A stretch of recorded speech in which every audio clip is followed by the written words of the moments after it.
We got a cup of coffee in here, please.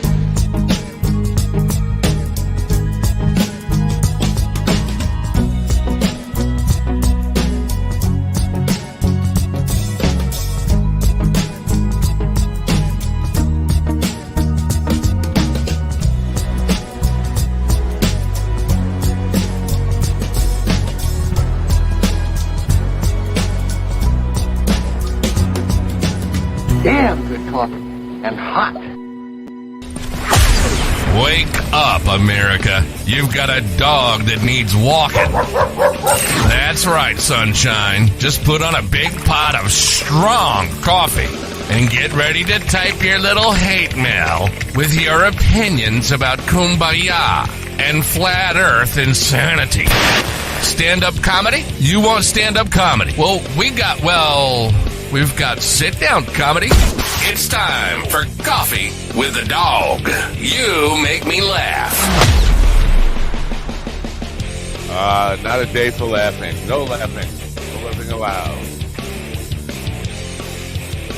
Or even silently laughing. Silently laugh to yourself.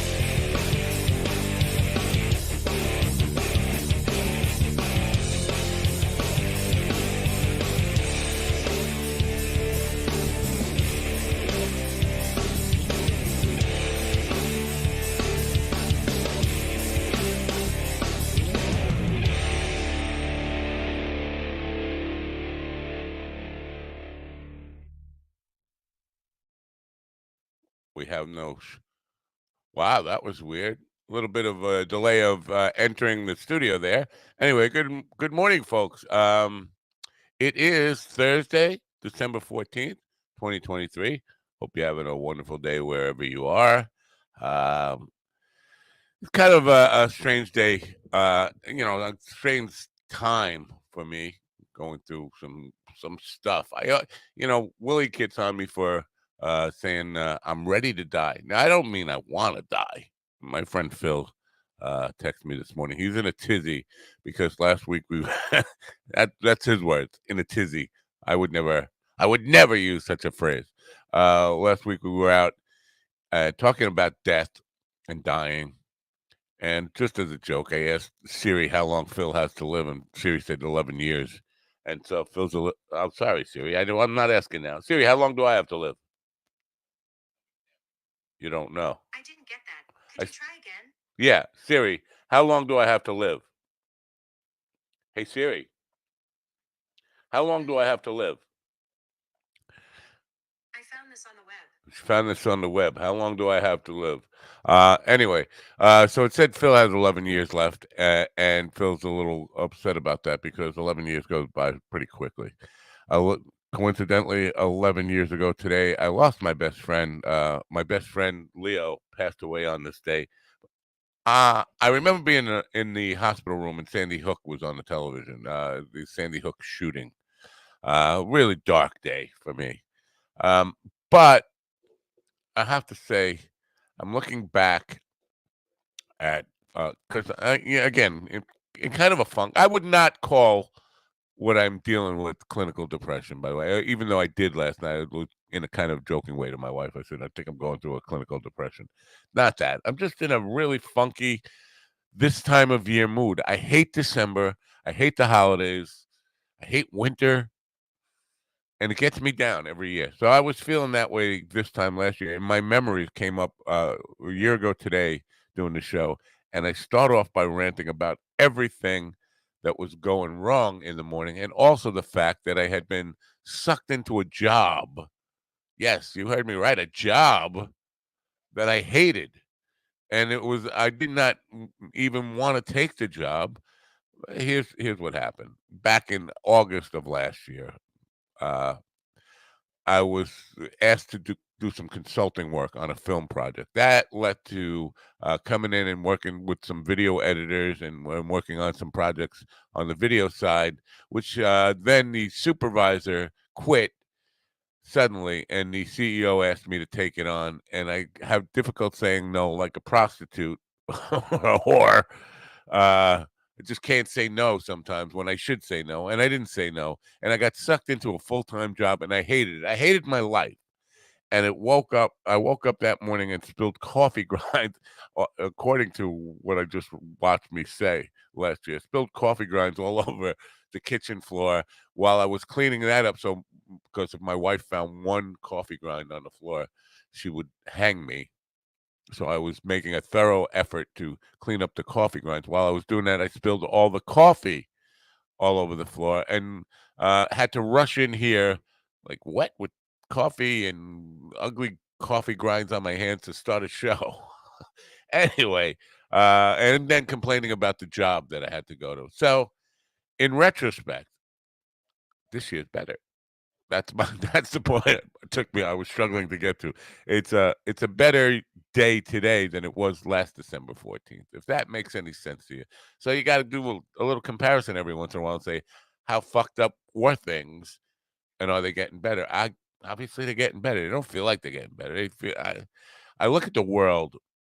I'm not happy where we're going. We got all kinds of maybe I should stop watching the news, first of all kinds of shit going on. uh you know we got wars that could escalate. We got you know the Dow, people celebrating the Dow hitting a record high. Generally when Wall Street hits a record high, that's an indication that a bubble is going to burst sooner or later and things are going to go bad. We have the possibility of uh, insane people taking over. They're already taking over the House of Representatives, but they could take the House back. They could take the White House back, uh, and put a dictator in place, and they're all for that. And this has me really down and disturbed. And spring can't come fast enough to cheer me up and get me past all this stuff. Our guest today, no, Willie's gonna pop in here in a moment, and I'm not gonna let him. Our guest today is an Iranian native, and with everything that's going on in the world, Israel, Hamas, and since 1979. With the hostage situation under Jimmy Carter, uh, Americans have not really loved Iranians. Let's put it lightly. Coincidentally enough, I'm going to see my friend after this program, who is an Iranian native. If I could learn to speak, maybe a little coffee will help.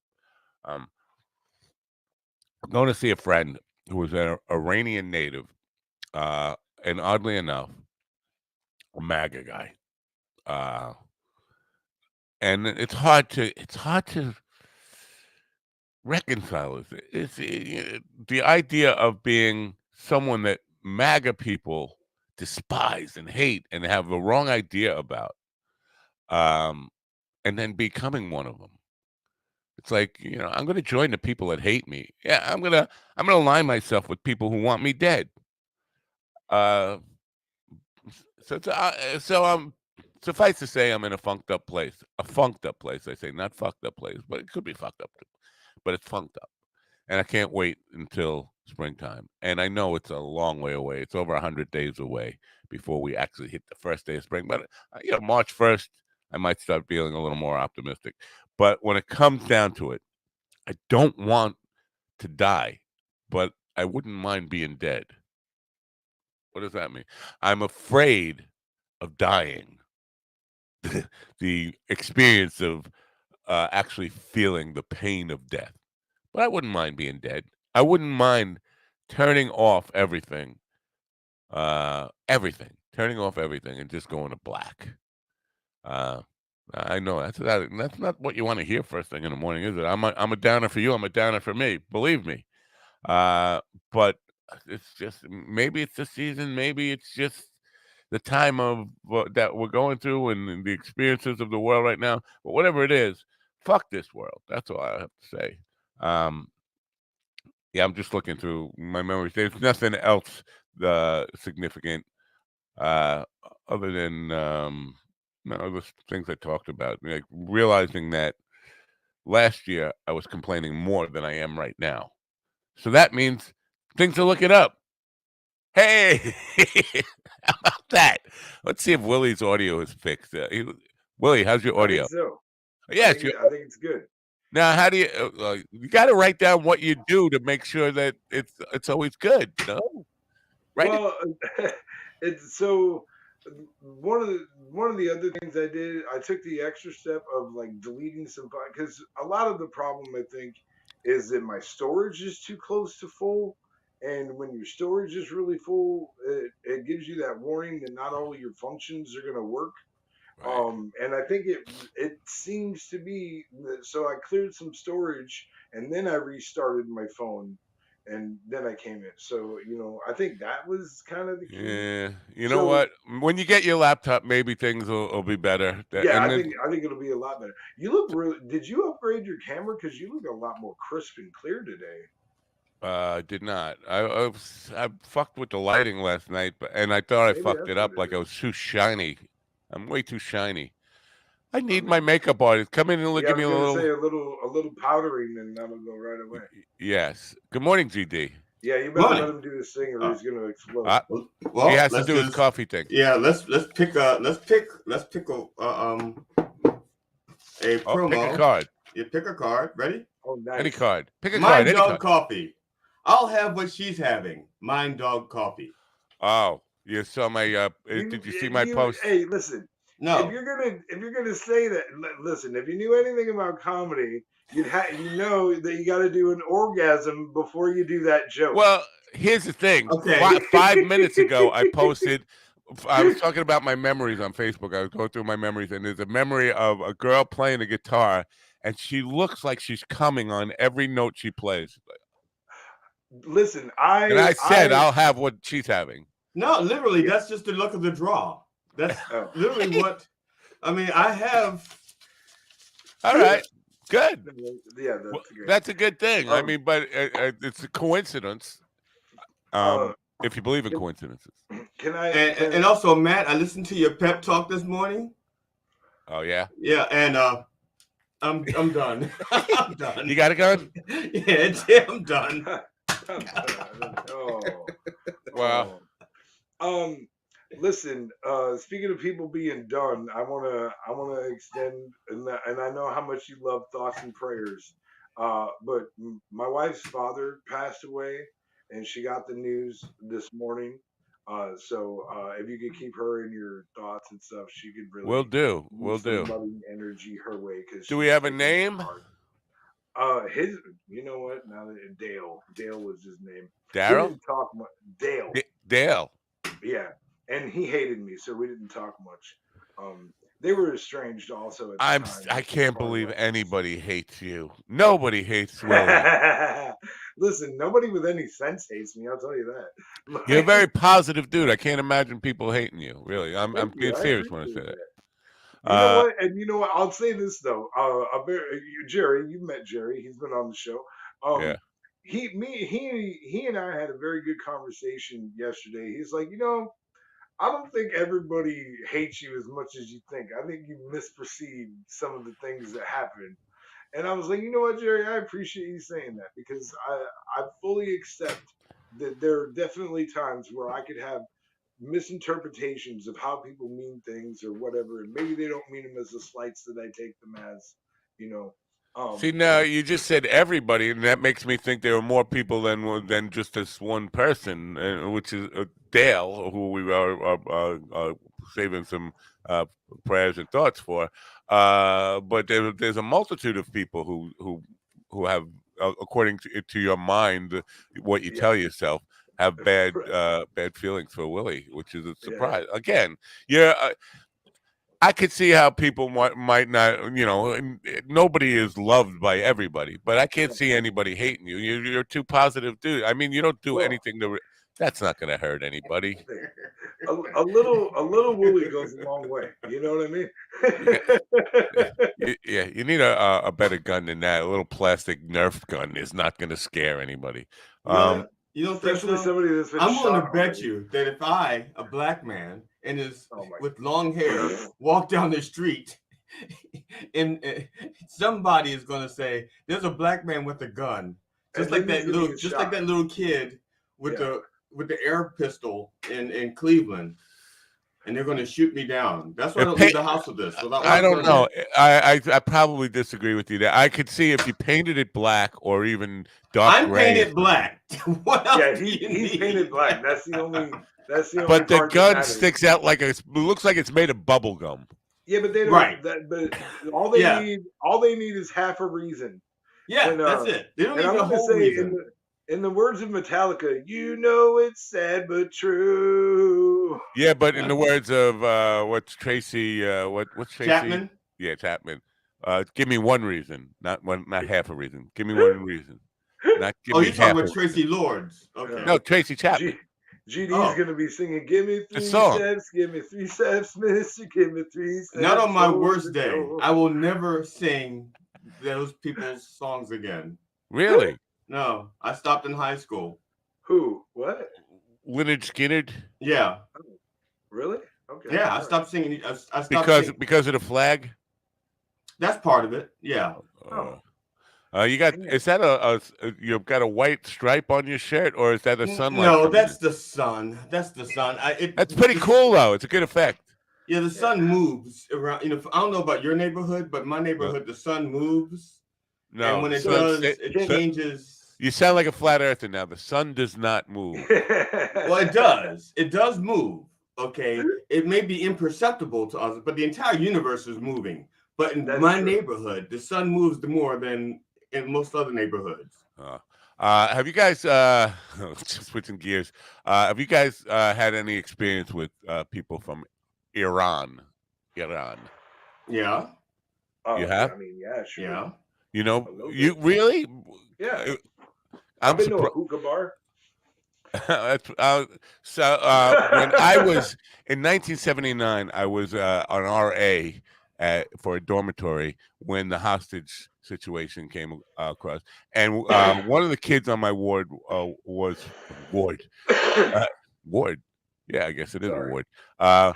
Was from Iran, and when all the rednecks and imbeciles on the ward heard about the news about the hostage situation, they all wanted to kill this kid, and his name was Ali An, and I remember trying to defend this kid against like 40 redneck white dudes who just were ready out for blood because he was from Iran, just thinking that he must be anti-American. He must be with the hostage takers and all that kind of stuff. And it's just we talk about racism and stereotypes and all these beliefs. We don't. Each individual you have to take for themselves, and each individual's experience is different. As I mentioned in the intro, I'm going to see my friend Hassan today.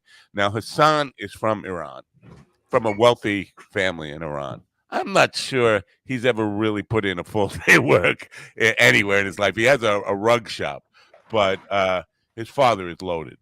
But he's a Trumper, a hardcore Trumper, and I know that most of these Trumpers are like those kids in my dorm. The rednecks. They've hated Iranians since 1979, and they still are holding on to that. And now all the stuff that's going on in the Middle East, they think Hamas, Iran, same thing. One, and if you're from Iran, you must be aligned with Hamas and all that kind of stuff. So there's so much prejudice.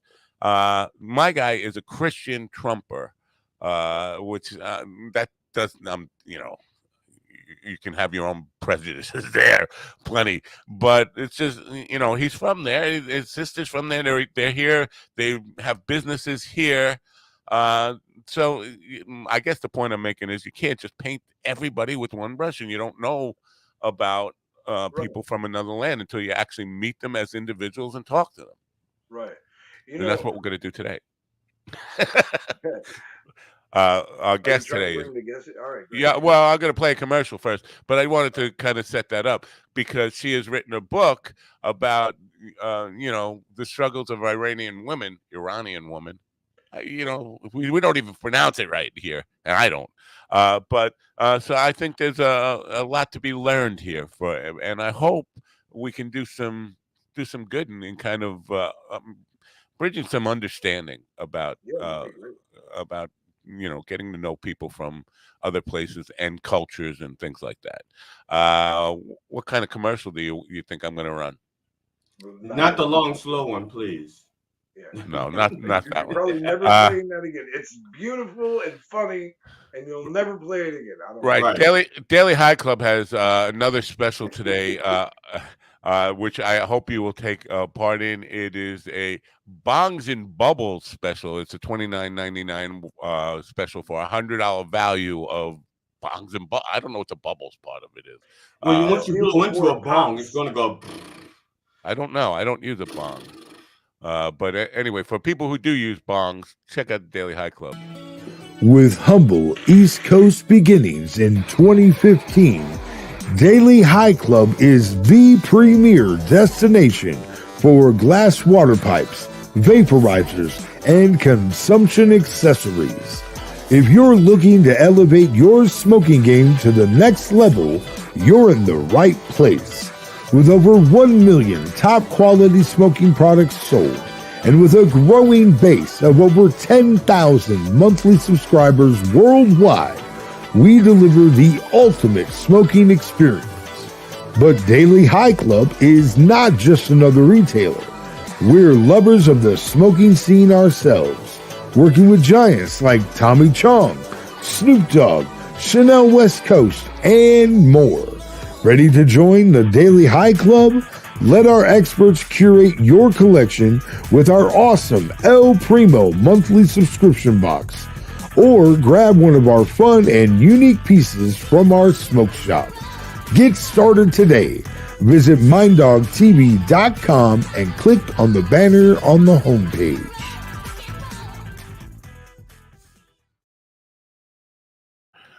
I definitely got to stop watching the news, man. It is just depressing the hell out of me. I got to get off of Twitter. I need Twitter intervention. I need somebody to come here, and every time I go to open a browser with Twitter on, I need somebody to. Which is more depressing?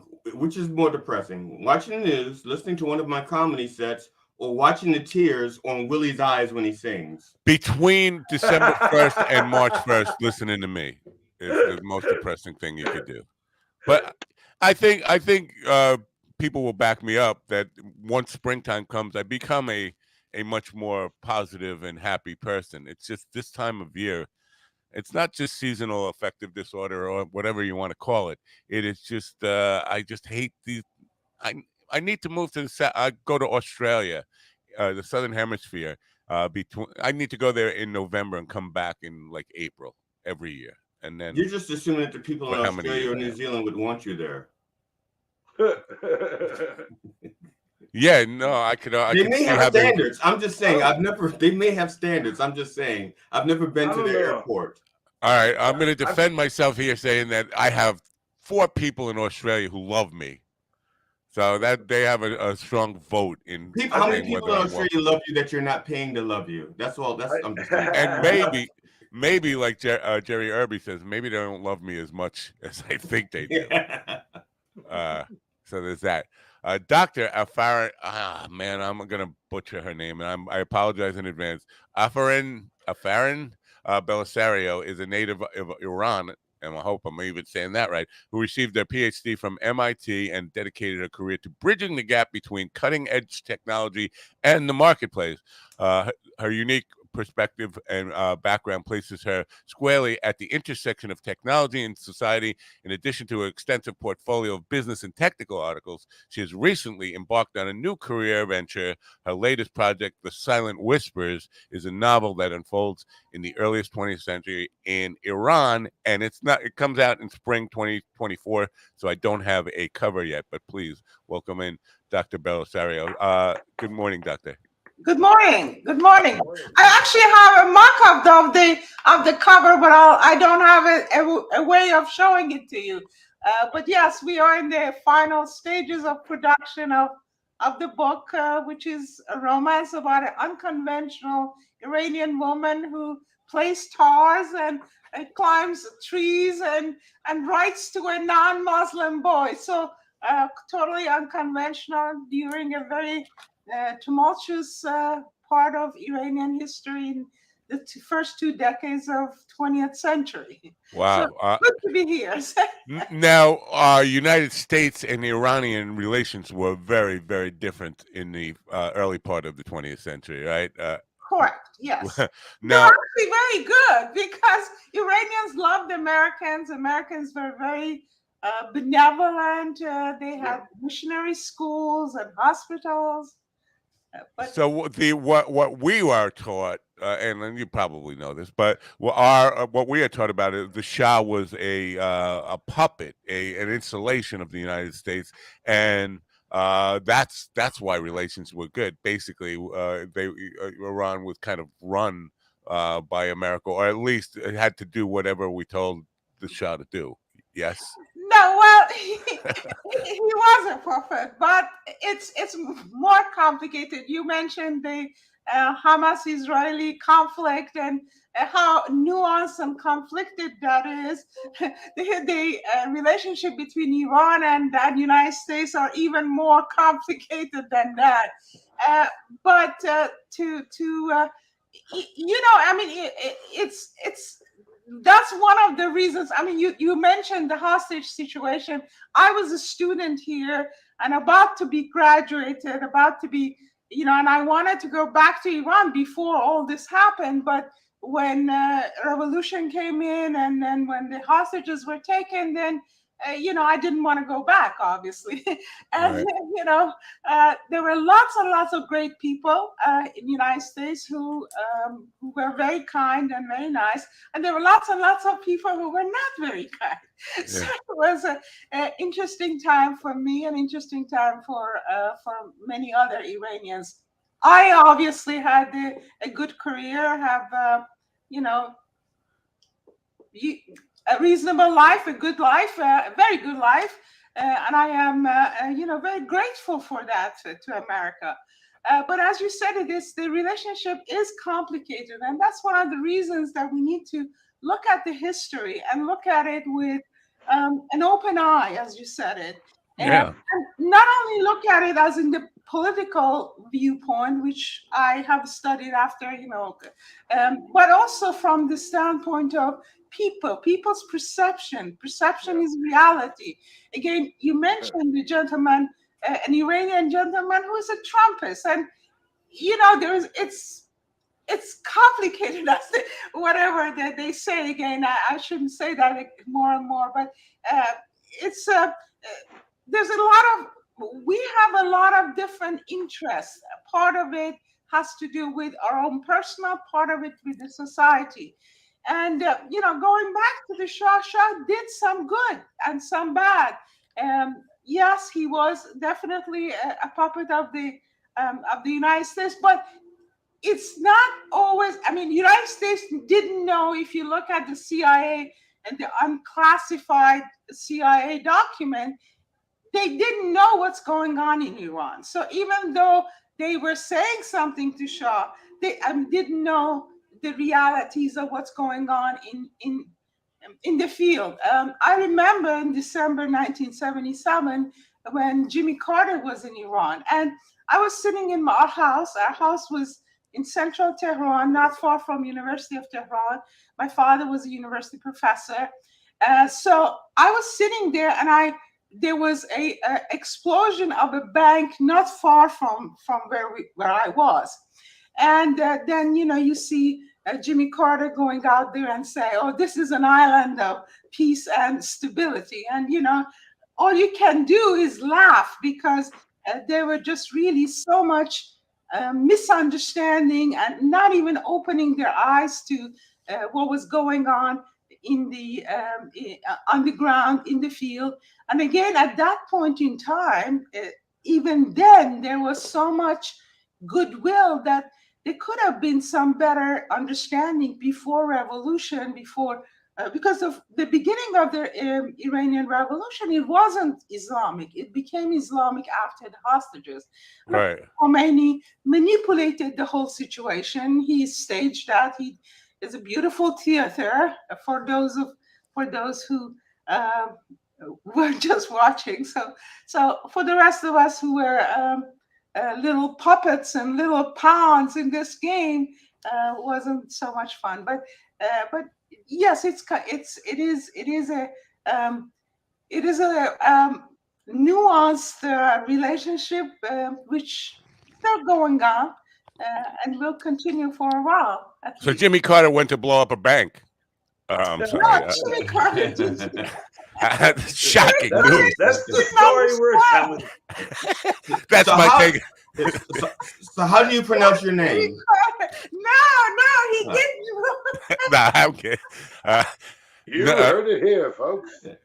So how do you pronounce your name, your first name? A foreign is fine. Afaran. Okay, my understanding is that means worthy of blessings and peace. It means wonderful. Okay. So if you get a good grade at school, that's what you get. So are you an only child? I am the only child, but I had a sibling. I had a sister who passed. Okay. So yeah, now that technically we've gotten into this argument because GD calls himself an only child because his brother passed, and it's like you're not an only child, if you had siblings. No, I'm an only child and an orphan. All right. We all are. We'll all be there then eventually. And people who survive. You're a survivor. I think that's the way we would classify you. Yes. Anyway, when I was in 1979, when the hostage situation was happening, I went to rent a house from people. I was in eastern New Mexico, and the people who owned the town, the big landlords who owned all the property, went to rent. They took one look at me and they said, "Are you a Persian?" Because the thing just happened, the hostage thing, and I didn't even know what that meant. I was like, "What is a Persian?" I knew Iran because I grew up with Iraq, Iran. I ran from a big thing we were taught in elementary school when we were learning geography. I ran from Iraq to Iran, but I knew of that. I didn't know what Persian meant, and there was a lot of they didn't want to rent to us because they assumed I was a Persian, and I didn't even know what that meant. When you grew up in Iran? Yes. What did you identify as with the Persian Empire and the great history of Persia? Well, Persia. First of all, first things first. Persia is only part of Iran. Iran is a multi-ethnic. Used to be an empire, not no longer, but it is multi-ethnic. In fact, half of my family, based on DNA, is Caucasian Turkish, and I know that my grandfather was from actually part of, which is now Azerbaijan, of the Republic of Azerbaijan. Is from Nakhchivan, which is part of Republic of Azerbaijan. My great grandfather was from Ganja, also from the South Caucasus. So I am technically only maybe half Persian, but Okay. but it is we call the country Iran. The name goes back many centuries, and it predates. I mean, but in the in West, the country was known until 1930s as Persia. So that's the difference between the two. That's how it's differentiated, so to speak. Now, this is part of, maybe it's just me, but I think it's part of the educational system. We don't really understand, and we were never taught in our school systems about the history and how the 20th century definitely changed a lot of what happens in the Middle East and the structure, political structure, and the cultural structures that are over there. And so I just learned something. Thank you very much for that. Sure, no problem. My pleasure. So now going back to women now, because the perception is that women, and I think there's probably a lot of truth to this, that women are very second-class citizens, even if maybe third-class citizens in the Muslim world. And so, but you were allowed to come to the United States and study in the United States. So things changed a lot from the time period of when you wrote this book about people. Now, explain to me the differences between the earliest 20th century and 1970s when you came to study here. Sure. So yes, Iranian women have never been. I mean, they might have been covered, and some of them were, isolated in the houses and things like that. But two things: you get out of Tehran and you go to, for example, north of Iran, Gilan, Mazandar, and you see women working in the field with men. They don't have any veil because they can't. It's just not practical.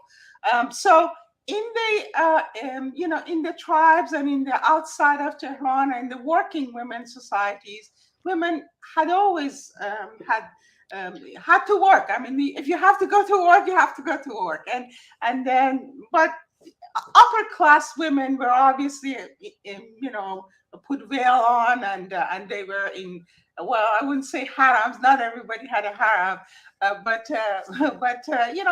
insulated in the houses, and not as much.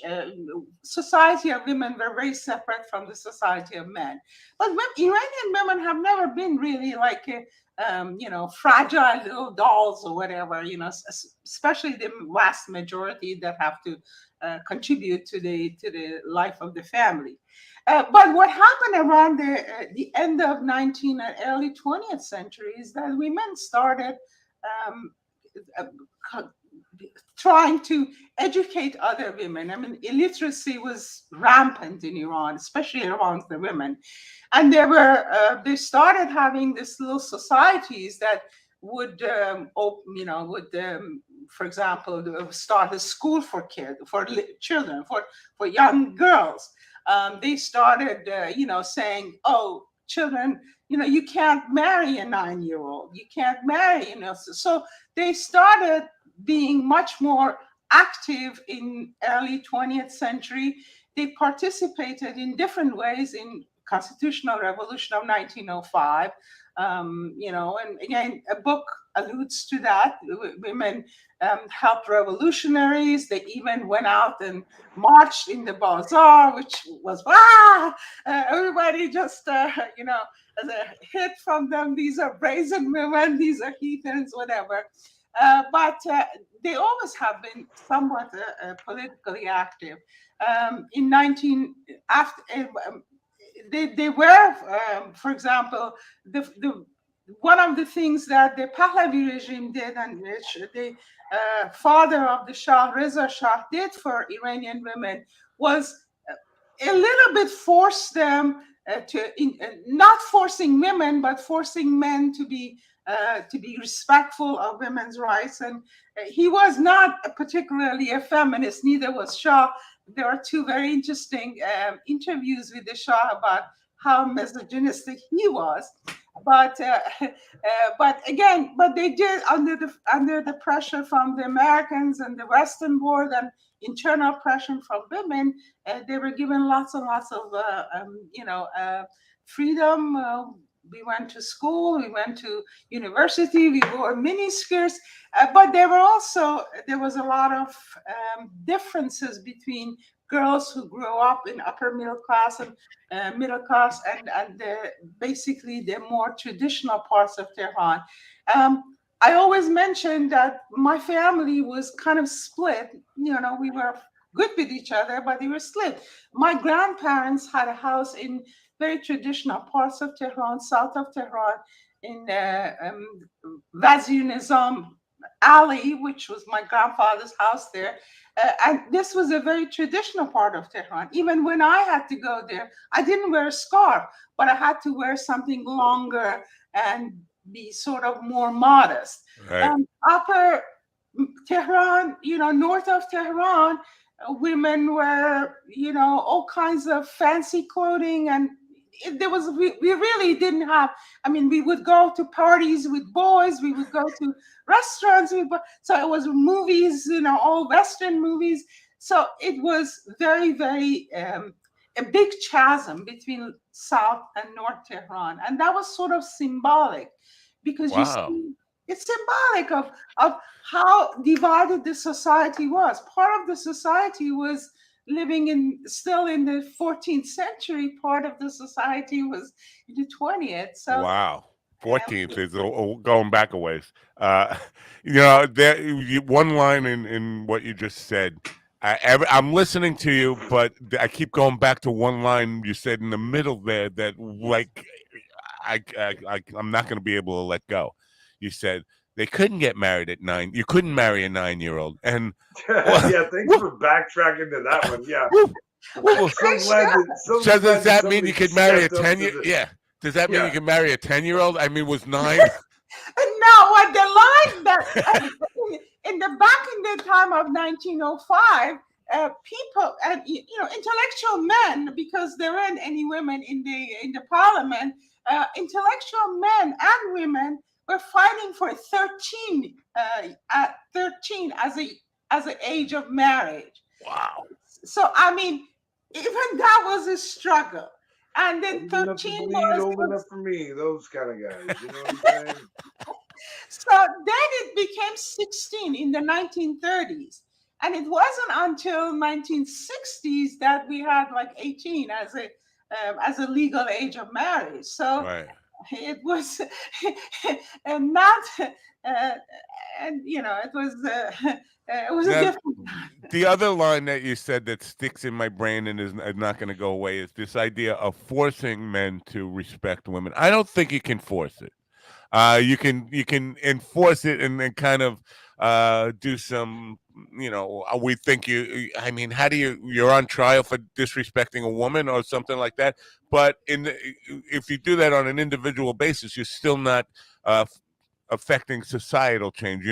It's not really getting men to respect women. It's the one man at a time type of thing, and that could never work. I don't think you can affect change by enforcement, and whether it's talking about respect for women or any kind of idea or concept. It has to start in the hearts, and you have to kind of teach it.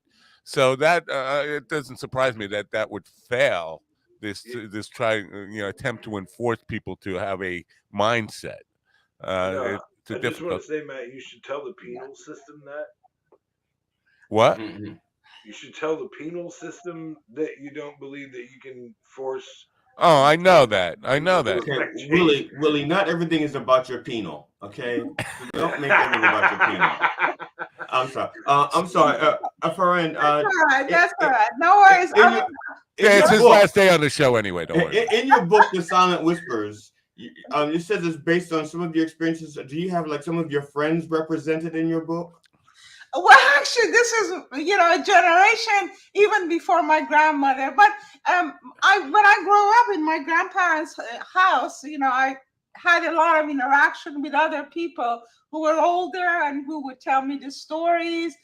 It's not one of my friends, but it's basically people that who knew somebody, or I knew somebody in the late 60s, early 70s. I started writing very early in my life.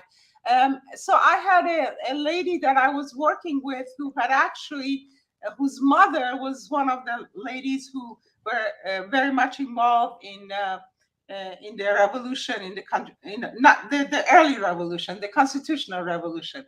And she herself, at that time, she was an older lady, but she was very much in the throes of trying to change, because the family law that gave women a lot of rights and right of divorce and everything else didn't become law in Iran until 1960s and 70s. So 1967 was the first time that women had even the right to petition for divorce. 1975 is when they actually, had the full rights and the right to custody of their children, things of that sort. So it was a continuing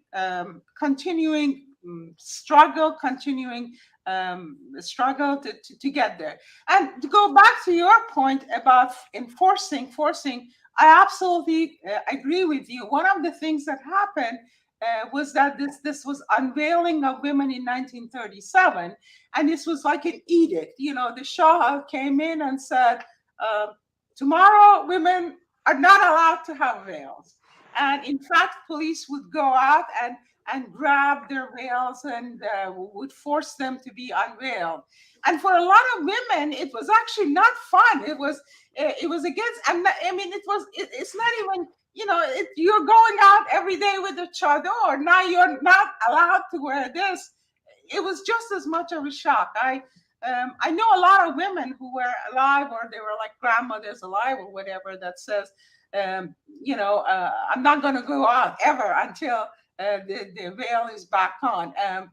My own grandmother, who was a young woman in 1937, she basically wore a scarf and a hat over a scarf, and kind of like, I mean, she would describe it to me that it was so forcing things will change things because Reza Shah wanted to change the perception of the country. And of course, Turkey, which is the country next door to us, had just, for banned chadors and wanted women to come out. But Turkey had a much longer transition time, if you will. I mean, if you look at Turkey 1901, 1902, there were women who would go out with sort of semi-chador or semi-scarf, and Turkish women never covered their faces.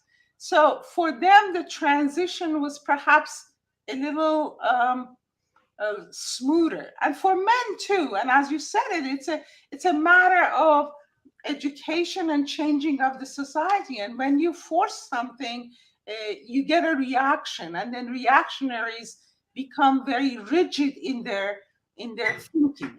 Yeah, we're still reacting to the Emancipation Proclamation in this country 170 years ago or whatever, 180 years ago, whatever it was.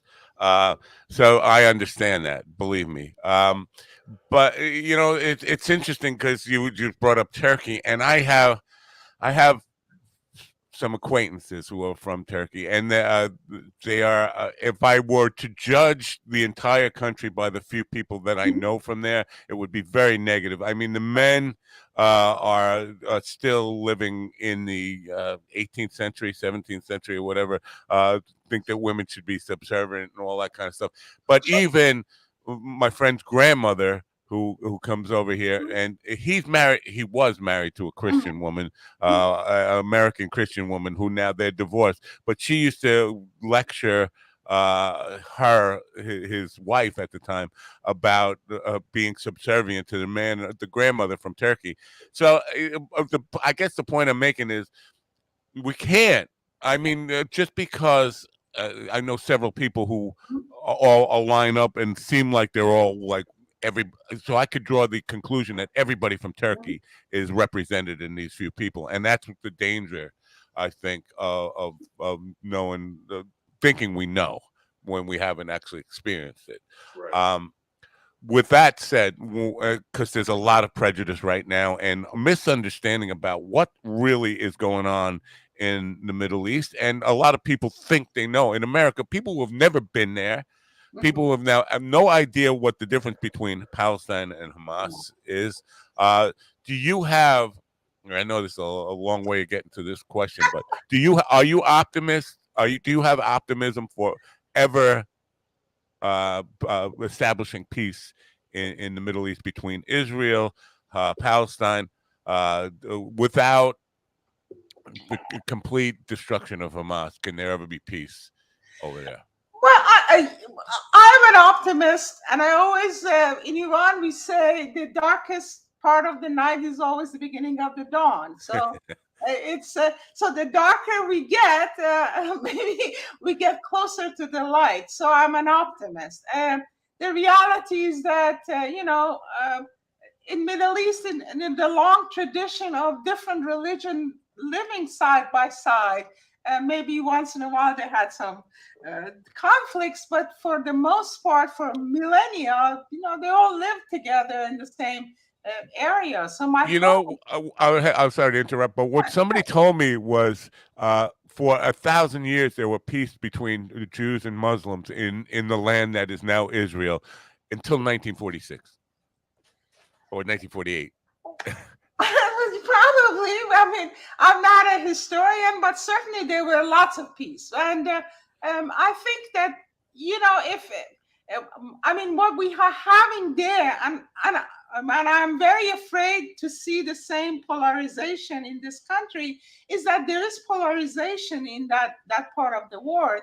And what happens is that a lot of Israelis and Palestinians both get caught into the two polar opposites who don't want to live in peace. Hamas doesn't want peace. What good does peace do for Hamas? They are in power. They are they're like, they live like kings, whatever it is, king, whatever.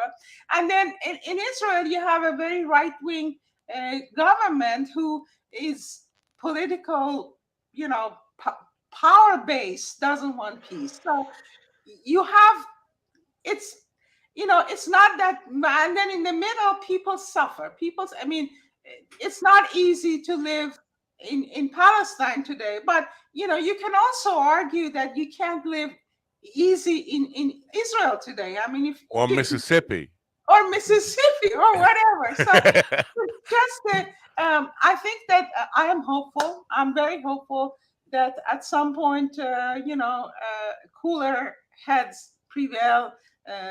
Blood really doesn't wash blood. I hope you're right, but if you listen to my monologue this morning, you probably wouldn't be an optimist about anything. But this is just this, maybe it's a state I'm in, but I was started by saying I really need to turn off the news. I need an intervention. I need to not see what's going on, because the more I hear all the polarization and this kind of stuff. Yesterday, there was a sit-down protest in Los Angeles, California, pro-Palestine protest.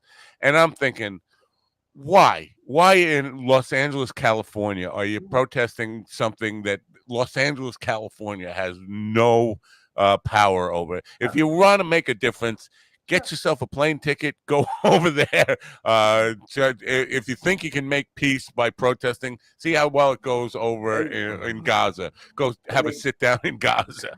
Yeah, they cared so much about it that instead of like picketing and walking around, they sat on their asses. That's how much they cared. So Farron, what is your PhD in? A mechanical engineering. Okay, so when you were at MIT, this is just a strange. Did you know that MIT has a theater group? Well, yes, they did, but it was much smaller than it is today. Today, actually, it's pretty. It's not famous or anything, but yes, they do have arts and they do pay some attention to literature. In fact, that they're advocating for that, and I hope and wish that they do more of it, because I think engineers need understanding of human beings. But that's the reason why I mentioned it, because MIT is known for being technical, but they have a little arts department. But you know more than I do about this, GD, because for years on my Facebook profile, I had MIT, but it was a joke. MIT as my alma mater, but I measured it in jazz composition, and people would ask me about that all the time. And I was, oh yeah, we have a heavy jazz. It's all about jazz at MIT. Nobody really cares about the technical stuff of science. It's all about jazz, and people would eat that up and believe in it. And I thought I was pulling people's legs, but now there probably is some kind of they do have an arts department. It's just not very well known. That's the reason why I mentioned it, because she went there, and I just wanted her to know. Interesting. Now, Lindsay, I think it was Lindsay who scheduled you on this program. Maybe I lose track of it. She mentioned something about drawing parallels between the Ukrainian-Russian conflict right now and Iran, and I'm really or what's going on in the Middle East. I'm trying to wrap my head around what that really means. Is it because what we hear from the Russian side of it is that it's a civil war, that Russians and Ukrainians are one people, and it's a civil war. And if that's the case, Putin has the ability to stop that civil war in a minute by just saying stop. But can you explain what she meant when she mentioned that to me a few weeks ago? Sure.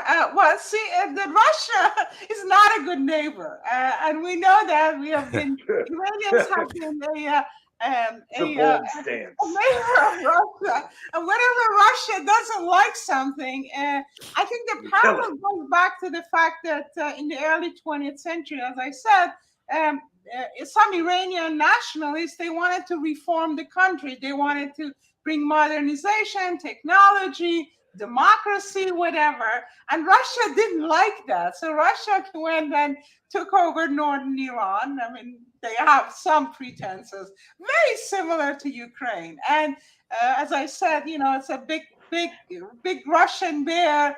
If they don't like what you're doing, you're just going to come and get your toys and go home, or not go home, just stay there. And northern Iran was the parts, as I said, the South Caucasus by itself, which is where my family is from, was part of Iran for many, many millennia. It's actually where Zoroaster was born. But then Russia took over, and it became part of the Empire of Russia. And then later on, they became independent, but that's a long story. So Russia has a history. The same thing with Ukraine. They didn't like what was going on in Ukraine, and so they tried to disrupt it by taking over parts of the country. So I think that's the parallel. Okay. Now, in writing the book, is it a romance book? Is it for women who I'm going to be a misogynist here, but because when I think of romance novels, I think that's a woman's genre. And I went into this with an author last night. You could not, the best romance novel ever written, you could not get me to read it. Sure. Because it's just not for me. And this knowing you, romance. And knowing, it's a love story, but it's not a romance. Okay, what? Who is your audience? That's what I was getting at. Who's this book for? And the purpose behind it? Is it to enlighten people about the realities of Iran and the Middle East, or is it more just an entertainment piece? I think it's a little bit of both. You don't go and see, you go and see Casablanca, and it's a nice love story, but you learn something about the politics of the time.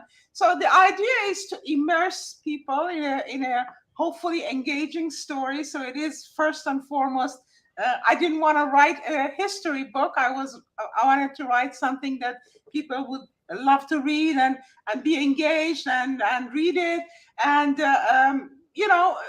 know a little bit about Iranians and Iranian culture at that time, but also see from standpoint of people how this thing was, how Iran changed and how this changes today continues, because part of Iran was modernizing, part of Iran wasn't. So the book is about that, but it really is a book about people who are caught in a torm. I thought I just heard Barbara Streisand singing "People." But it is for everyone. It's it's for people who are curious to know what's going on and want to get entertainment, but not entertainment that's all saccharine. Storytelling is definitely the best way to touch people's hearts, without a doubt, and make a difference in people's minds and attitudes. And I think that's important because, again, I think, and you certainly probably know this a lot better than I do, there is a lot of prejudice. And if I tell people my friend is from Iran, well, what is he, a terrorist? He's going to blow up a building? He's going to car bomb us? What's that all about? There's a lot of, and the only way to bridge that is getting to know people, and storytelling is the best tool that we have for kind of breaking down those walls and knocking down some prejudice and getting people to understand. Yeah, people get mad at me for being a globalist, but I think at the end of the day, there is one world here, and all this idea of nations and nation building and all that kind of stuff, and that we are all different, that the things that separate us, that's what leads to our doom. It's pretty obvious, but we keep going down that path. Absolutely. Yeah. So I got to check out. Doctor, it's been a pleasure to meet you. I'm got to go to, You got to go to a thing. Oh yeah, Bye, thing. G. All right. Well, have a good day. Please, please be on the lookout. Buy my book, read it, and enjoy it. You're staying. You're staying. I have to. Well, for a moment longer. Yeah. We'll see you tomorrow, GD. Absolutely. Yeah. So when will the book be out? Because I have spring 2024. Do you have a date of publication? Well, we don't have a date yet because it has to do with the technical and mechanical but we are marching towards the middle of February, hopefully maybe Valentine's Day. I don't know, maybe not, Okay. but sometime in February. And what I will do is that I will ask Lindsay to let you know that when the book is about to be published. And perfect. That's what I was going to say. Just drop me a line, and we will help promote it when it is out. We're just kind of doing some advanced buzz on it now. People can find more about it at your website, frn.net.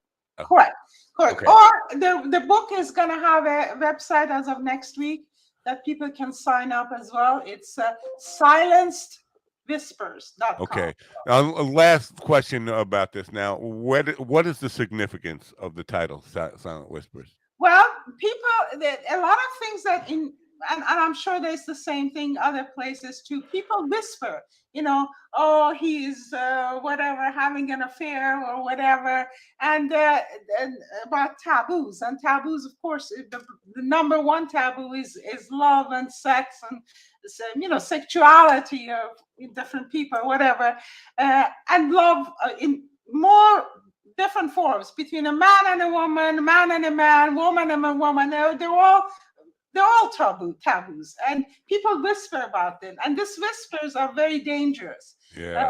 So silencing these whispers is, and you won't know what the significance is until, I don't know, maybe 30 pages to the end. But yeah, so we don't want to give anything away. Yeah, okay. No, but that's the whispers of the book is about rumors and gossip and things like that. Yeah, he likes to spoil people's attitudes, not people's books. That's right. Yes. Well, thank you for being here. Actually, you've done a little bit of good here with my attitude this morning because, I need to talk to people who are optimists more because I am such a pessimist and not Willie. I don't need to talk to him anymore. Anyway, it's been a pleasure to have you here. Please do when things are up, when website's up, have Lindsay let me know, and when the book is out, I will definitely do what I can to help you promote it. Thank you. Thank you very much. I appreciate that. Same here. Bye for now. Have a great day. Dr. Afrin Belisario, folks. Did you learn something there, Willie? Not about me. Did you learn something here today? That's the question on the table. Yes? Yes. And is it more than just the marriage at 9 years old? You can't marry a 9-year-old now. Yeah. I learned that you absolutely love busting my chops about telling long stories. Because well, you're not selling a book. I mean, yeah. I mean, are you? Are you selling a book? Not currently. I mean, I got plenty that I wanted. I got a half-written book. I got another book that I got somebody to agree to co-author with me, but we can't start working on it until like April or May because she's got too much going on. But yeah, I definitely. But what I mean though is that like, if you see, this is what I don't get. If you can listen to someone talk for 38 minutes straight and not like look at Twitter and like, because I don't think that the things I say are boring or whatever. I feel like I tell engaging stories, but like you guys cut me off and stop. Let me just stop you. Let me stop you here. What you're not missing, you feel like this is like we're treating you unfairly in this. First of all, she's a guest one time. This is actually the first podcast she's ever been on. Is it really? That's awesome. Yes, and that's really cool. In a regular conversation, one-on-one, I would stop her if she was a friend. But knowing that she is this is her busting her podcast cherry. Sure. You want to be as delicate as possible, but yeah, Right. she was. There were plenty of times where I wanted to say, "Okay, you answered my question, but let's talk about this." But understanding, See, I was confused about that because I was like, where is the conversation in this thing? Like we're like, but I will say that like you're also very good at letting people drive to where they want to go. You know what I mean? And she was doing that pretty well also. You know what I right, mean? Like she let herself into future points. I right. mean, I think but there yeah, are other podcast hosts that will probably cut her off. As she does more of them, there are people who will cut her off and say, "Okay, thank you for answering that." In the middle of stuff, the first time you want to be really gentle. right. I've had Well, lots of those. yeah. No, I get that. Yes, You yes, know, I did. I did, you Ian. don't attract virgins. You attract whores. Bro, I actually, you know what? It's so funny that you mentioned that because I was just talking about this with somebody last night about how when I was like when I was like 19, I made a no virgin policy. I stopped fucking virgins because I was like, I cannot fucking virgin anymore. It's terrible. Like, and not because they were bad or this or that, whatever, because like, uh, I was good enough at what I did that that's not fair to do to a virgin. Like, you can't let a virgin have her first experience be with someone that fucking makes them come 8 fucking times because you're gonna ruin them forever because they're either gonna expect every other guy to like do that kind of shit and that's very fucking rare, or you're gonna turn them into a fucking nippo because they want that feeling all the time. Like it's just a bad thing to do. And and as you get older, it becomes less of an issue because virgins are harder to find as you get into your 20s. At this point, I would recommend that everybody go check out Louis C.K.'s bit on virgins. The 72 virgins. Where are they getting these 72 virgins from anyway? This guy'd have to make 72 virgins. Like, oh, another one just blew up a building. I got to make 72 virgins for him. But the idea that they're only a virgin once. You're gonna go through them pretty quickly because then you're out of virgins because once you fuck them, they're no longer a virgin. Right. So, And I mean, honestly, I definitely don't get the appeal. And I'll tell you this: I had a girl lie to me. I had a girl lie to me about being a virgin because she had heard that I had this no virgin policy and fucking lied to me and told me that she had had sex before. Now, ordinarily, those kind of lies they don't really, the thing that I guess she didn't think about is that because she lied to me, I went ahead and had sex with her on my roommate's bed because I slept on the couch. But we happened to go into the bedroom and because that's where privacy could be had. And we had a little bit of sex. And because a she little bit lied of to me sex. about being a virgin, there was blood all over my roommate's fucking bed. And had she not lied to me and broke my boundary, I would have put a towel down. But never mind that shit. Well, I just like to say every time I have sex, there's blood. It's a whole different You're thing. doing it wrong. No, it involves it usually involves gunplay. Use some fucking lube for Christ's sake. No, it usually involves gunplay. I mean, how else would I get them to have sex with me if I didn't shoot them first? And, Well, I will say any woman that wants to have sex with you is definitely wounded. I mean, that's yeah. But as a person who has lied about being a virgin, my freshman year in college, I lied about being a virgin to get sex all the time. It worked for a guy. Sure. For guys, if you're a guy and you're 18 years old and you're telling everybody you're a virgin, oh yeah. They all that'll want get girls. They all want to take it from you. Right. And so that was a good ruse on my part. I wonder if it would work for a 64-year-old. Not that I am capable of doing anything at this point. Well, anyway. what you could do is you can tell them you're a born again virgin, and see if you can snag you a Christian lady. a born again virgin. By the way, you know what I'm talking about. But tomorrow, by the way, what the fuck is Andy doing over there? Tomorrow, Jackie the Heckle Man Martling will be the guest tomorrow. Oh, thank God! I can't wait to talk to him. Yeah, huh? Is he mad at you? I don't know. We'll find out. He says he has God, he hasn't told you yet. No. Oh man. He says he has a short game he wants to play. Oh shit. I know. Do we have a guest in the second hour? No guest. No Okay, guest. great. We're guestless. Hey, do you know what today is? Did I tell you what today is? You know It's what December today is? 14th. Yeah. Do you know the significance of this day for Sandy me? Hook. No. 12 years ago today. Oh, Sandy Hook murders. What else? That. Oh, yeah, 7 years clean, right? Yeah. 7 no. I mean 7 years out of prison. Definitely not 7 years clean. I'm 7 years out of prison. Well, I'm so used to my brother celebrating, like, he's got 1 month clean, he's got 6 months clean, he's got 7 years clean, he's got 30 years clean. Yeah.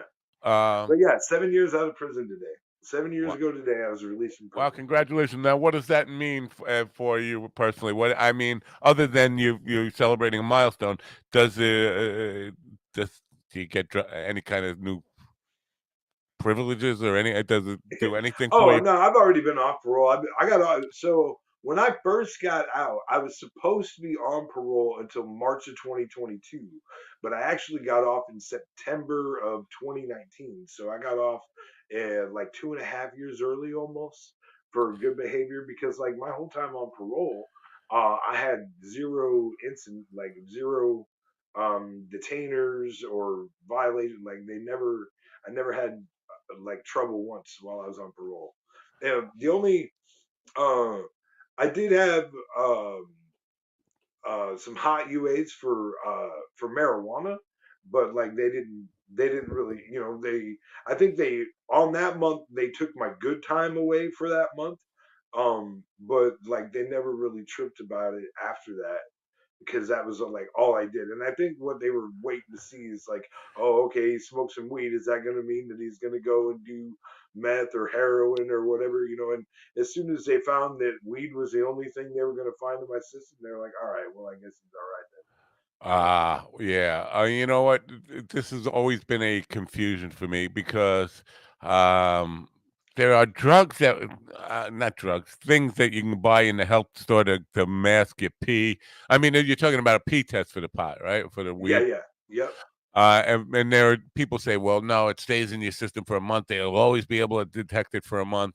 And it's never clear what those cleaners are generally pretty fucking good. I know a number of people that would use those cleaners and piss clean for sure. So in the mid '90s, I was going for a job with Cablevision Systems, which is now Altice here.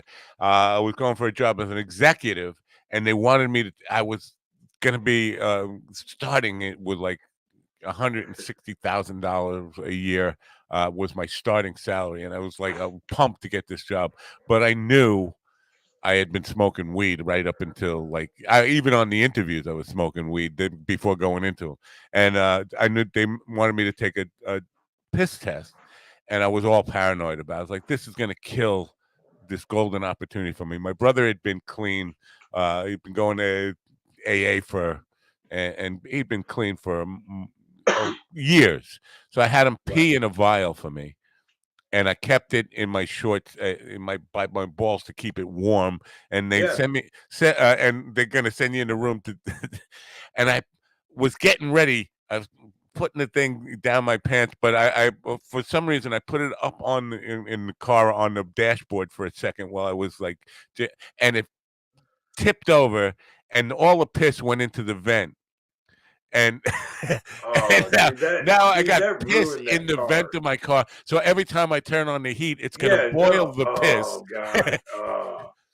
Bro, so I had to go. How long before you sold that car? I don't think I ever sold that car. I think I ran it into the ground. At the time, I had lots of cars, though, so it wasn't a big thing. I was going through my midlife crisis. Similar story, except it wasn't for like a stellar job or anything. But I went to a job interview, and they had one of those like like medical, you know how they have blood mobile trucks or whatever. Yeah. This one was like that, except it was for urine analysis. So they went around to different jobs or whatever that wanted to test their people, and so this place was doing open interviews, and like if you did the interview and they liked you, they'd be like, all right, well, if you can just pass a piss test, and you could come back like in an hour or whatever. And so I made an appointment to come back, and I did kind of like what you were talking. And I used a cigar tube. Is actually That's one what of I my use friends. too. Yeah, my friend peed in a cigar tube, but I didn't realize uh, this was the first time I ever saw a temperature strip, and even though I kept it in like right in the crook of my hip and crotch area to keep it as warm as possible, like it didn't keep it 98.6 degrees warm. You know what I mean? It probably kept it around like 80 or something like that. You know what I mean? Yeah. And so uh, when I go to do the test, it has this temperature strip on the outside of it. It was the first time I'd ever seen something like that. I didn't even know what it was, you know. And so, I just put the pee in there, and I come and I give it to the lady, and the lady looks at it and she goes, "Huh? I wonder why that didn't change." And I was like, "Why? What didn't change?" She goes, "Well, this is a little temperature strip right here. If it would be body temperature, it would change the color of this." And I was like, "Motherfucker!" You know what I mean? I was like, and she was like, "Well," and she was like, "Can you go again?" And I was like, "No, I can't go again. I just went," which of course I didn't just go. But she was like, "Well, you can make another appointment. You can come back in an hour." And I was like, yeah, okay. And so I never came back. I was like, yeah, I'm definitely not going back. Like, Well, I had to do my own piss then in the thing, and was sure I had failed. Now, keep in mind, I had been smoking weed like that day because I had my brother's piss on me. I was sure I was going to pass yeah, this thing, you thought you were golden, yeah. and but I passed. Somehow I passed, even though I smoked weed like 20 minutes before using my own piss on the test. Wow, that's So, crazy. yeah. I guess the Uh, powers that be really wanted you to have that job, sir. Maybe, or maybe they fucked up with the samples, or maybe they don't even bother. They just may. This was my thing. It's just a thing to fucking see. If you show up, they figure you're gonna pass anyway. Don't even bother checking. He showed up and pissed in the thing, Right, because it definitely was warm enough. It was fresh piss from. It was dog piss, my piss, right. Hey. which we now have for sale on minddog.com. By the way, you go up to Okay. minddogtv.com, and then you go to shop, and then merch, and then under merch, just put in piss and see what you get. I'm so glad that you mentioned the shop stuff or whatever. So I love the shirt that you put out and made or whatever. But I just want to point out that you did hear me say that I think we should sell these hats, right? Or no? Not Can pictures of that. I think can we do should that, or make. has that been copyrighted? I mean, I don't know. I got this off of Timu. I doubt it's fucking copyrighted. I Where'd you get mean, it off of? Timu, that internet Uh, fucking place that sells everything under the sun. And I mean, even if this particular, I mean, I'm sure all we got to do is change the font or some shit. But I think we should do an oh shit and then have the Mind Dog emblem on the back. well, we can't. I don't have a source for ski caps like that. I'll look into one, but Yeah. the people only make T-shirts. And just so people know, it's like we're not when these things are whatever they sell for. We ain't making that. If a shirt sells for $30, we make $1.50 on it. No way. Is it that Yeah, bad? because we're not doing it in bulk and stock. If I had them produced and put up the money up Right. front to have them produced, we could Yeah. make money Okay. on it. And so I went to 3 open mics last night, and karaoke. I was so busy last night. I was busier Wow. than a one-legged man in an ass kicking contest. It was crazy. But and somebody totally confirmed what I said.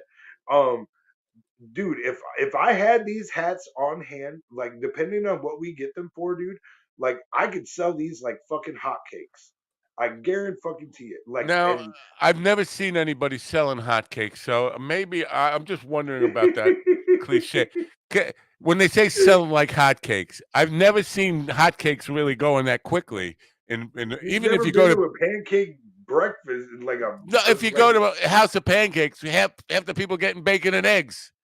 no, okay. You've never been to like, you know what? Maybe it's a Midwestern thing. It might be a Midwestern thing because we have like pancake feeds here and shit like that.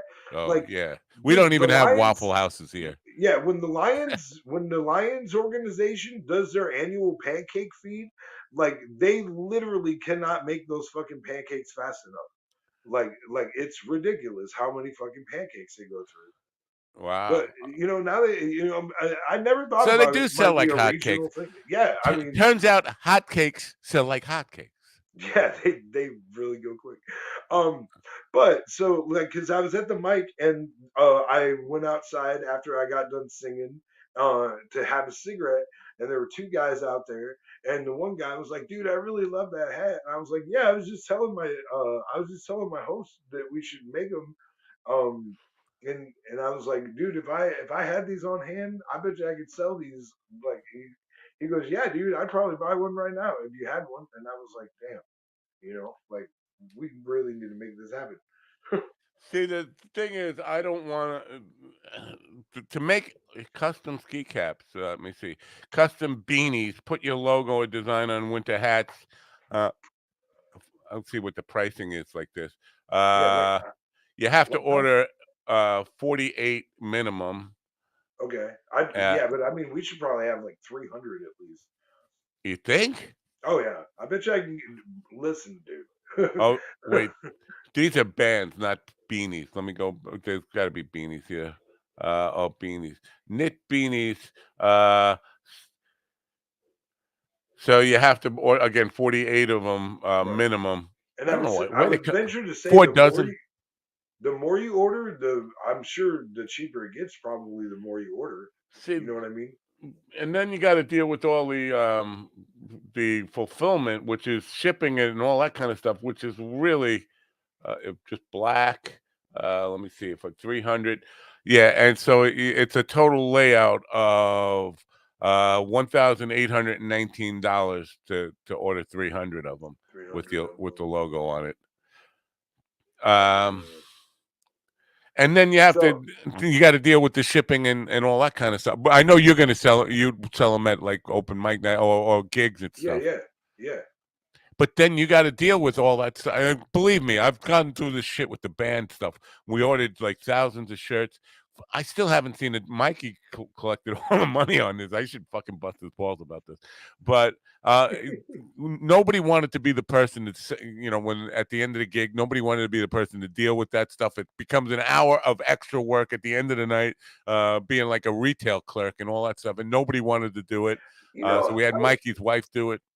that's I think because I've had t-shirts before and stuff like that, and I love that time. That's my interaction with the fans time. You know what I mean? Like that's some of my favorite fucking parts of it.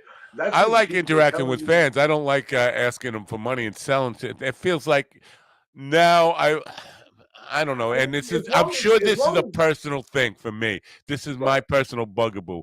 I as a musician, I feel like my job as a musician, I don't want to be seen in their eyes as a retail clerk or a guy who's selling his and I know a lot of I people do think that. I think that uh I understand the perception that you're saying, but I think more so it shows them that not not that you're a retail clerk, but that you're a hustler. That you're really trying to make things happen, and that's part of how you make things happen for yourself. Is you go the extra mile and you do something more to put a little extra money in your pocket. You know what I mean? I And remember when hanging with Erica Rhodes at brokerage, and her opening guy was standing there holding his CDs in his hand. And I did not have a good perception of this guy. It was like, oh, look at this fucking guy. First of all, he wasn't very good, and now he's standing there desperately trying to sell the CDs. And I just well, thought, and so that's kind of. But to be fair, I think that that's kind of a difference. And how you stand there and how you look, and if you don't look inviting, if you don't look like you're going to be excited to talk to them, and if your performance wasn't good, like, yeah, no, people aren't, all of that Yeah, I shit don't want to matters. buy you CD, dude. I don't even want to look at you. Right. Yeah. I don't even want to acknowledge that you're holding that CD because, yeah, no, I mean, that all plays into it. You know what I mean? Like to be fair, like the fact that, and maybe he had a subpar show and that's why he was standing back there in a timid way because maybe he didn't believe in himself as much He after that sucked. particular performance. He sucked. I think But I maybe he said this doesn't. at the time. Maybe he doesn't suck all the time, though. You know what I'm saying? Sometimes Yeah. you just suck for a night and you got to move on to the next one. I never discussed this with Erica, and I'm sure I wouldn't online or in public because it would put her in a really awkward position to have to kind of denigrate her openers. I'm sure she didn't Yeah. pick them, but that her openers totally sucked for that. And it's surprising that she could do good after two really terrible openers. Yeah, I mean, terrible. They but were she's solid, storytellers though. with no fucking punchlines. Right. Right. I want to tell you about me and my wife and our relationship. And like, what the fuck? I don't care about it. Make me laugh, dude. That's what you're here for. Yeah, I mean, way too, and I mean, I fall into this on the open mics a lot. But part of it is because I know it kind of drives a couple people really crazy. But yeah, there's a lot of trauma dumping instead of joke telling that's going on in at open mics and comedy shows in recent years. That is definitely a thing that's happening. Uh, but uh, I like to do it because I think that I generally get a big laugh. But something that Barry pointed out during the Norm Macdonald thing that I really am going to start paying attention to for my writing and stuff like that is that not necessarily what a punchline is, but just focusing on building my Those, stories out of phrases that you don't unique hear said. phrases that will stick in Yeah. people's minds. Yeah, Absolutely. yeah. Which I I'm think just I have a looking at. lot of anyway. You know what I mean? Yeah, I'm just looking at this thing now. You can put the logo, you can put the old shit on the front, but that's it. They don't give you the opportunity to put the logo on the back. That's going to drive the price up. Probably it might. I hope it doesn't double it. But Yeah, that would suck. yeah, so that was for Yeah, just because I one. definitely like to see the Mind Dog brand get on it too. You know what I mean? The custom branding of it is probably going to drive the price up. More. And we could talk to and maybe better than online. Maybe I can talk to some local places here. I think I know a couple people that do that kind of thing. Yeah, I can look. Yeah. Because I'm telling you, and even not on comedy shows, bro, I wear this hat all the time because the reason I wear this hat is because I want people to say, "Oh shit," as soon as I walk into a room. Like that's the attitude I want people. Oh shit, William Conway's here. Actually, when you walk in the room, they say Zach Brown is here. I don't have enough beard for that. By the way, just so you know, I told Jelly Roll to put you on as an opener for his show. Hey, he doesn't know who the fuck I am, but I wrote to him and I said you should consider, and I gave him your contact info. I said put William Conway on your show. You won't regret it. And then we'll see if anything happens with that. Hey, man, thank you for putting that into the universe, man. I really appreciate it. I thought you meant Reverend Jelly Roll for a second. No, Jelly Roll, the big fat rapper, country dude now. Yeah. I just want to say where we at here. I'm going back in these comments. So I want to highlight this comment right here. This is bro. That is next level hilarious to me. Yeah. Well, obviously, it's a mistake because he never intentionally funny. If you knew anything about comedy, oh my god! You know what? I'm going to take a really quick break here and go get some fresh coffee. Now, I want to play an uplifting song while I go. A really uplifting song, because I'm such an optimist and such a positive person. How depressing is this song going to be? What? How depressing is this song about? Not depressing. It's uplifting. I'm just saying it's uplifting and spiritually. You were building up the That's it. uplifting part so much that I thought that it was a ruse. It could be.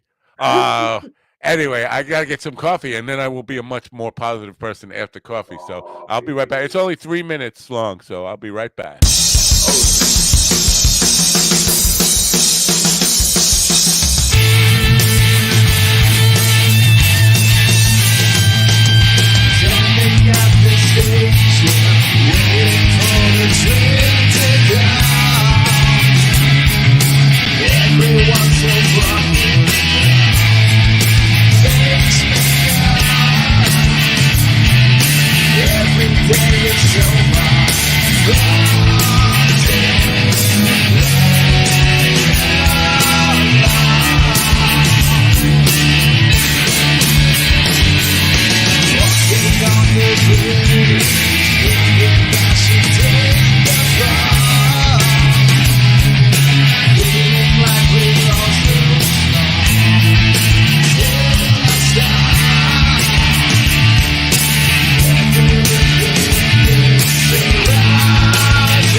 That's what I'm talking about.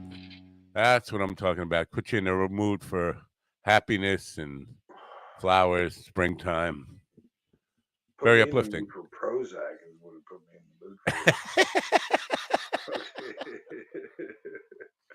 for. Okay, so wow, I want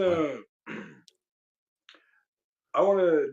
We didn't talk about this on Monday, and I totally forgot. So what was it? What is it? What is it? Well, I put out like a thing on Facebook for holiday show bookings or whatever, right?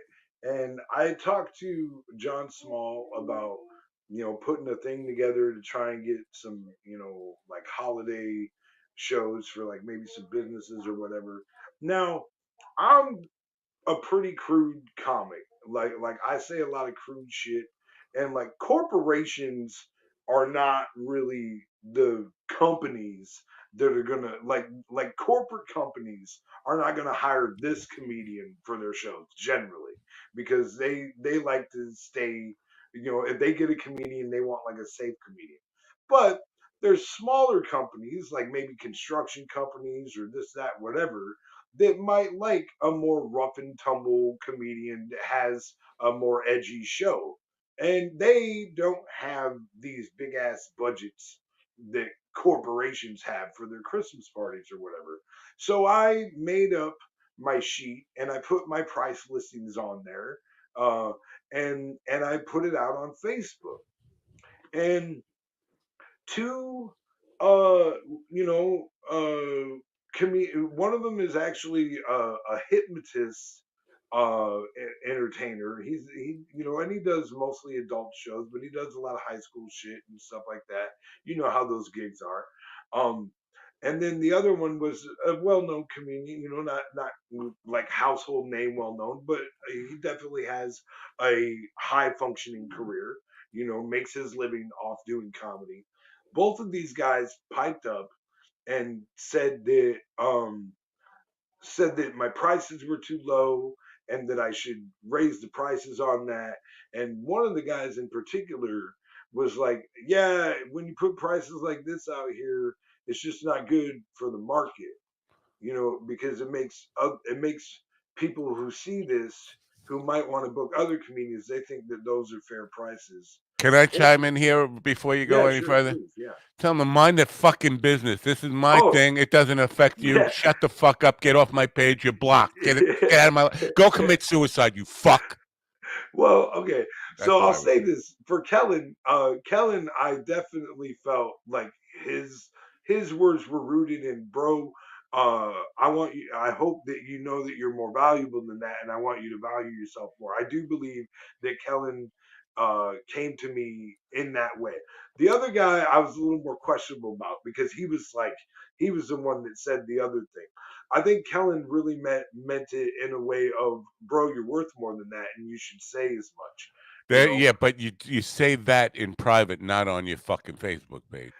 Yeah, yeah. Message the guy and say, you But know what? I think you should value yourself more than that. You're worth more than that. That's fine, but you don't fucking say that in public.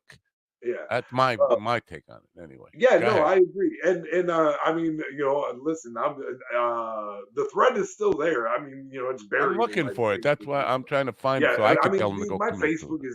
is so full. Like I post at least 20 things a day probably. You know what I Yeah, mean? And yeah. so There's a lot here. I'm scrolling back like. So you say yeah, this was it's real Monday? Christmassy looking. You know what I mean?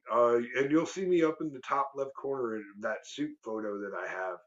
Um, but yeah, the thread is interesting, and I did fire back as far as like, look, like I understand what you're saying, but from my perspective, like there's a reason. But I did, but Oh, I I see it. did also bump it up a little bit, but not as much as they were saying I should, because like I'm not gonna put amounts that I've never even come close to making on a comedy show at this point yet.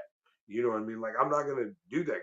That's dumb for me to attempt to do, I think. All right. Now I saw it, but there was no thread on it because I guess that's where Kelly bumped it up for you or something.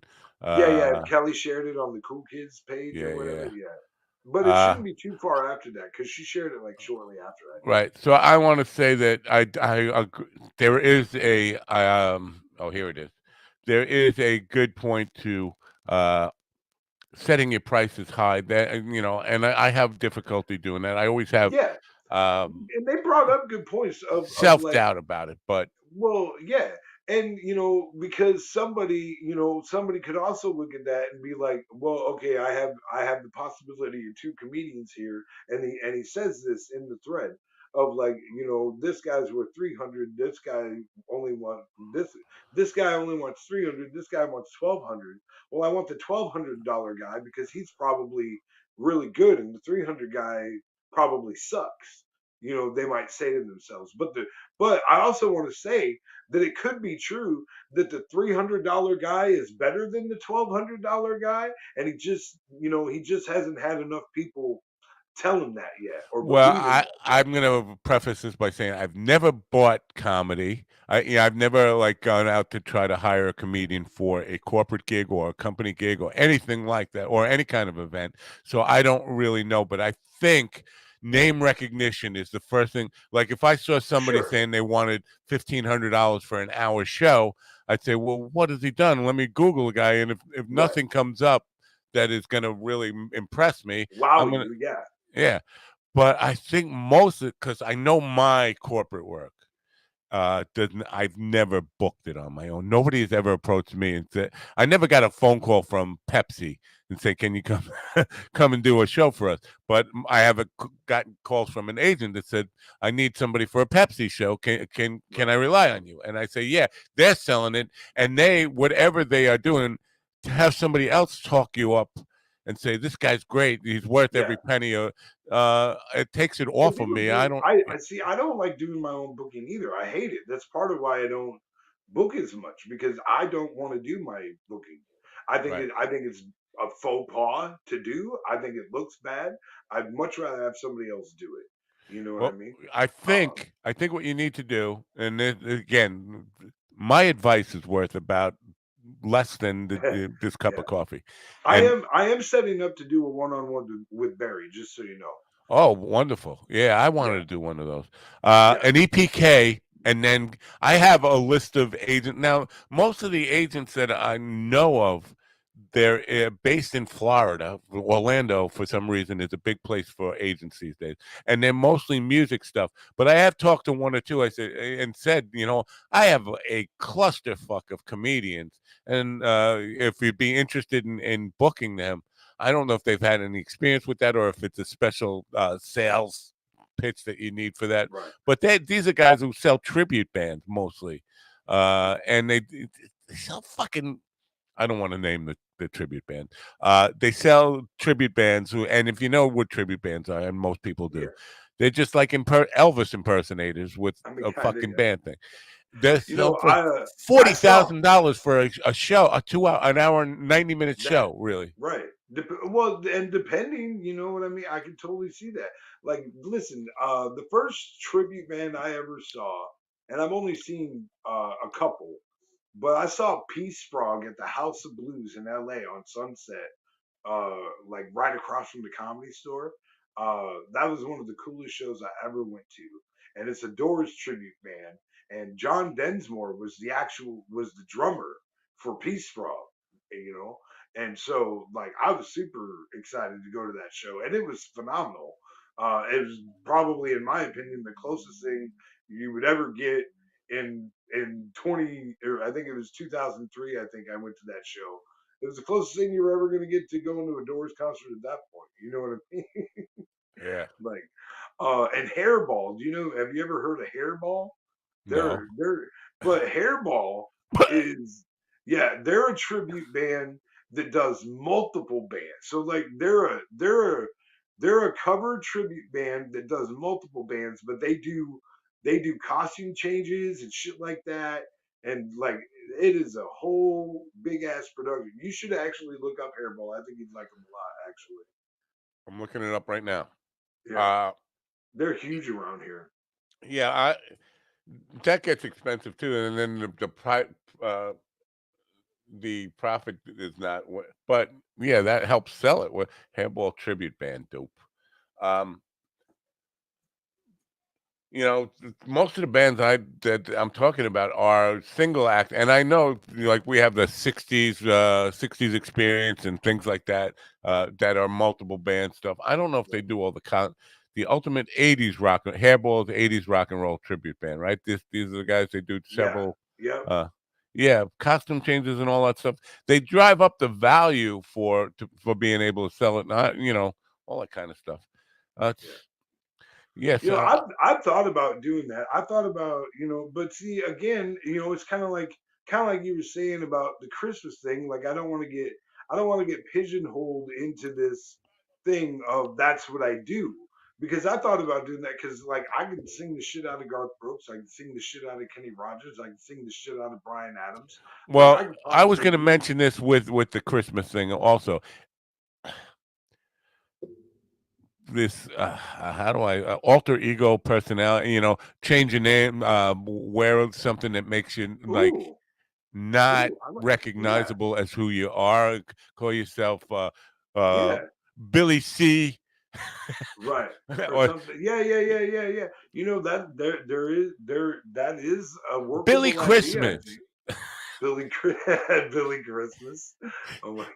And don't wear the oh shit hat. You let your Right, head go. yeah. You like comb my hair real nice and stuff. Yeah. Or, No, I and know what even you're put saying. on like a big red suit. I mean, play it up like Billy Christmas. Yeah, Oh, yeah. No, I totally like that idea. I do. Oh, listen, and I told this at one of the mics on Monday night on the mic. I did the story about why I don't, how I learned not to look for Christmas presents, right? So you know how when you're a kid and it gets to be about Christmas time and you get curious as to what maybe your parents might be, getting you or whatever, and so they hide presents, but you snoop around, you look, you know what I mean? yeah. I learned at 9 years old not to do that, and I learned it in the weirdest way possible.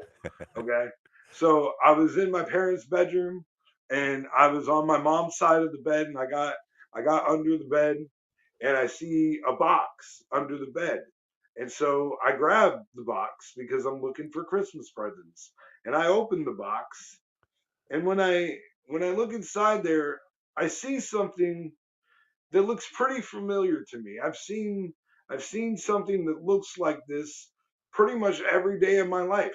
From this angle, even from this topside angle, I've seen this thing. And I don't know why. I don't know why my 9-year-old I knew already this definitely is not a Christmas present. You know what I mean? But for some reason, my very curious 9-year-old mind decided to pick up this thing that I saw and turn it over. Now, I'm sure that by now you figured out that what I was looking at was the top side of a penis inside this box, okay, which was under my mother's side of the bed. All right. And then when I picked it up and I turned it over, now, mind you, I want to remind you that I grew up Catholic, okay, and my mother seemed to be a very devout Catholic woman. All right. So I picked this thing up and I turned it over, and it was the Virgin Mother Mary. On, are you are you picking up what I'm saying Yeah, here? yeah. On the top side looks just like a penis, but when you turn it over to what the bottom side should be, it's a statuette of the Virgin Mother Mary. Wow. Okay, my mom had a Virgin Mother Mary dildo, right?